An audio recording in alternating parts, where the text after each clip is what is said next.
বাঘৰ যেতিয়া পত্নী হৈছা তুমি বাঘিনী হ'ব লাগিব আৰু তুমি চাবা তোমাক সকলোৱে এনেকৈ মৰম দি ৰাখিব।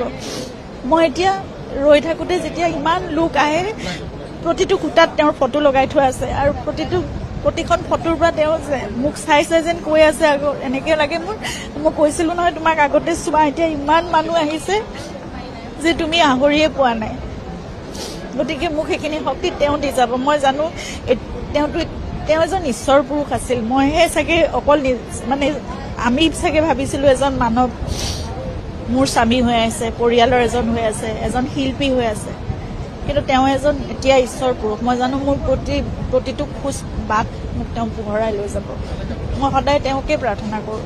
তেওঁ আচলতে এটা মিছনতে আহিছিল। তেওঁ নিজৰ সময় লৈ আহিছিল, নিজৰ ক'বলগীয়াখিনি নিজৰ কৰিবলগীয়াখিনি কৰি গ'ল। যেতিয়া